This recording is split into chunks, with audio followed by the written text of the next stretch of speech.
আসসালামু আলাইকুম ওরহমতুল্লাহি ওয়া বারাকাতুহু। শহীদ শরীফ ওসমান হাদী এক সংগ্রামী জীবনের পূর্ণাঙ্গ গল্প।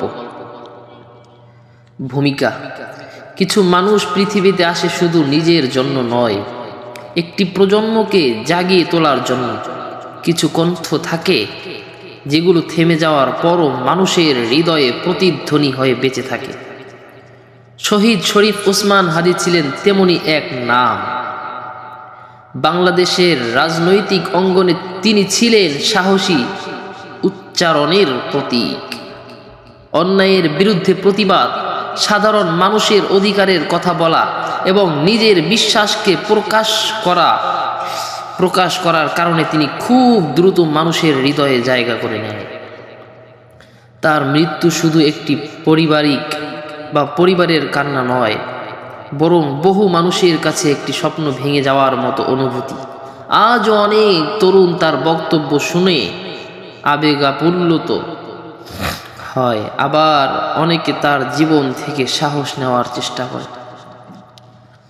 জন্ম ও পারিবারিক জীবন: বিভিন্ন সূত্র অনুযায়ী শহীদ ওসমান হাদী 1993 সালের 30 জুন বাংলাদেশের ঝালকাঠি জেলায় নলছিটি উপজেলায় জন্মগ্রহণ করেন। তার পরিবার ছিল ধর্মীয় ও সাধারণ জীবনযাপনে অভ্যস্ত। পিতা ছিলেন মাদ্রাসার শিক্ষক ও স্থানীয় ইমাম। ছোটবেলা থেকেই তিনি ধর্মীয় পরিবেশে বেড়ে ওঠেন। পরিবার তাকে শিখিয়েছিল সততা, সাহস এবং মানুষের পাশে দাঁড়ানোর শিক্ষা। শৈশব থেকেই তিনি ছিলেন স্পষ্টভাষী। অন্যায় দেখলে চুপ করে থাকতে পারতেন না কখনো। গ্রামের সাধারণ মানুষের কষ্ট, দারিদ্র্য এবং অবহেলা তার মনে গভীর প্রভাব ফেলেছিল। শিক্ষা জীবনের শুরু হয় স্থানীয় মাদ্রাসা ও বিদ্যালয়ে। ছোটবেলা থেকেই তিনি ছিলেন মেধাবী এবং বক্তৃতায় পারদর্শী। স্কুলের বিভিন্ন অনুষ্ঠানে বক্তৃতা দিলে শিক্ষক ও সহপাঠীরা মুগ্ধ হয়ে শুনতেন। ধীরে ধীরে তিনি ধর্মীয় শিক্ষা ও সাধারণ শিক্ষার সমন্বয়ে নিজের চিন্তার জগৎ গড়ে তোলেন। ইতিহাস, রাজনীতি এবং সমাজ ব্যবস্থা নিয়ে পড়াশোনা করতে ভালোবাসতেন। বন্ধুরা বলতেন, ওসমান হাদী শুধু বই পড়তেন না, বইয়ের ভেতরের চিন্তাগুলোকে নিজের জীবনের অংশ বানানোর চেষ্টা করতেন। তিনি বিশ্বাস করতেন শিক্ষা শুধু চাকরি পাওয়ার জন্য নয়, অন্যায় চিনতে শেখার জন্যও প্রয়োজন। ব্যক্তিত্ব ও চরিত্র: ওসমান হাদীর ব্যক্তিত্বের সবচেয়ে বড় দিক ছিল তার সাহসী ভাষা। তিনি যেটা বিশ্বাস করতেন সেটা প্রকাশ করতে ভয় পেতেন না। তিনি সাধারণ পোশাকে চলাফেরা করতেন, মানুষের সঙ্গে সহজে মিশে যেতেন। তরুণদের সঙ্গে বসে ঘন্টার পর ঘন্টা আলোচনা করতেন দেশের ভবিষ্যৎ নিয়ে। অনেকেই বলতেন তার চোখে ছিল এক ধরনের আগুন, যে আগুন অন্যায়ের বিরুদ্ধে প্রতিবাদের আগুন। রাজনৈতিক জীবনের গল্প শুরু: দেশের রাজনৈতিক পরিস্থিতি, সামাজিক বৈষম্য এবং সাধারণ মানুষের কষ্ট তাকে রাজনীতির দিকে নিয়ে আসে। তিনি বিশ্বাস করতেন রাজনীতি যদি মানুষের কল্যাণে না আসে তাহলে সেই রাজনীতির কোনো মূল্য নেই। ধীরে ধীরে তিনি তার তরুণদের মধ্যে জনপ্রিয় হয়ে ওঠেন। তার বক্তব্যে ছিল আবেগ, যুক্তি এবং প্রতিবাদের ভাষা। তিনি সরাসরি মানুষের হৃদয়ে কথা বলতেন। বিভিন্ন সূত্র অনুযায়ী তিনি ইনকিলাব মঞ্চ এর মুখপাত্র হিসাবে পরিচিত লাভ করেন এবং রাজনৈতিক বক্তব্যের কারণে সামাজিক মাধ্যমে ব্যাপক আলোচনায় আসেন। মানুষের কাছে জনপ্রিয় হয়ে ওঠার কারণ: অনেক রাজনৈতিক নেতা শুধু মঞ্চে কথা বলেন, কিন্তু শহীদ ওসমান হাদী মানুষের ভাষার কথা বলতেন।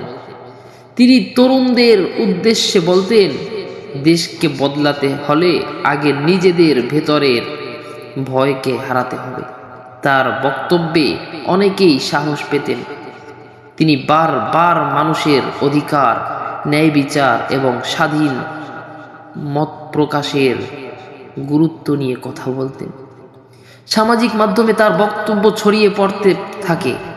তরুণদের একটি অংশ তাকে নিজেদের কণ্ঠস্বর মনে করতে শুরু করে। আন্দোলন ও সংগ্রাম। দেশের বিভিন্ন ইস্যুতে তিনি সবর ছিলেন। তিনি সব সময় সরব ছিলেন। রাজনৈতিক সহিংসতা, অন্যায়, দুর্নীতি এবং সাধারণ মানুষের দুর্ভোগ নিয়ে তিনি প্রকাশ্যে কথা বলতেন। তার বক্তৃতায় আবেগ থাকলেও তিনি মানুষকে সচেতন হওয়ার আহ্বান জানাতেন। তিনি বলতেন, একটি জাতি তখনই বাঁচে যখন সেই জাতির মানুষ অন্যায়ের সামনে মাথা নত করে না। এই ধরনের বক্তব্য তাকে অনেক মানুষের কাছে সাহসী নেতা হিসেবে পরিচিত করে তোলে। বিতর্ক ও সমালোচনা। জনপ্রিয়তার সঙ্গে সঙ্গে সমালোচনাও আসে। কেউ তাকে সাহসী কণ্ঠ বলতেন, আবার কেউ তার বক্তব্যের সমালোচনাও করতেন, কিন্তু তিনি নিজের অবস্থান থেকে কখনোই সরে আসেননি। তিনি বিশ্বাস করতেন, সত্য কথা বললে বিরোধিতা আসবেই। তার হত্যাকাণ্ড ও মৃত্যুর ঘটনা। বিভিন্ন অনলাইন সূত্র অনুযায়ী 2025 সালের ডিসেম্বর মাসে তিনি হামলার শিকার হন এবং পরবর্তীতে মৃত্যুবরণ করেন। তার মৃত্যুর খবর ছড়িয়ে পড়ার পর সামাজিক মাধ্যমে শোকের ছায়া নেমে আসে। বহু মানুষ তার বক্তব্য, ছবি এবং স্মৃতিগুলো শেয়ার করতে থাকে। অনেক তরুণ লিখেছিল, একটা কণ্ঠ থেমে গেছে, কিন্তু তার কথা থামেননি। তার মৃত্যু নিয়ে বিভিন্ন আলোচনা, আবেগ এবং প্রতিক্রিয়া তৈরি হয়। অনেকে তার জন্য বিচার দাবি করেন। তার মৃত্যুর পর মানুষের প্রতিক্রিয়া। মানুষের চোখে পানি ছিল। কেউ বলছিলেন, দেশ একজন সাহসী কণ্ঠ হারালো। অনেকেই তার বক্তব্য শুনে আবেগাপ্রবণ হন। কেউ কেউ বলতেন, তার কণ্ঠে তারা নিজেদের কষ্টের প্রতিধ্বনি শুনতেন। সামাজিক মাধ্যমে তার বিভিন্ন বক্তব্য নতুন করে ভাইরাল হতে থাকে। তার তরুণদের জন্য শিক্ষণীয় বিষয়, সত্য কথা বলার সাহস। তিনি দেখিয়েছেন নিজের বিশ্বাস প্রকাশ করার সাহস থাকতে হয়। মানুষের পাশে দাঁড়ানো। তিনি সাধারণ মানুষের কষ্ট নিয়ে কথা বলতেন।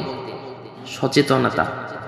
তিনি তরুণদের চিন্তা করতে শিখিয়েছেন দেশ, সমাজ এবং ন্যায় বিচার নিয়ে। আত্মসম্মান। তিনি বারবার বলতেন, অন্যায়ের সামনে মাথা নত করা যাবে না কখনোই। আবেগপূর্ণ সমাপ্তি বক্তব্য। আজ হয়তো শহীদ ওসমান হাদি পৃথিবীতে নেই, কিন্তু কিছু মানুষ কখনো সত্যিকার অর্থে মারা যায় না।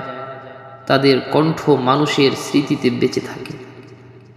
একটি তরুণ হৃদয় যখন অন্যায়ের বিরুদ্ধে কথা বলতে সাহস পায়, একজন সাধারণ মানুষ যখন সত্যের পক্ষে দাঁড়ায়, একটি প্রজন্ম যখন নিজেদের অধিকার নিয়ে প্রশ্ন করতে শেখে, সেখানেই একজন সংগ্রামী মানুষের আদর্শ বেঁচে থাকে। হয়তো কোনো এক রাতে তার মা এখনো ছেলের কথা ভেবে কাঁদেন।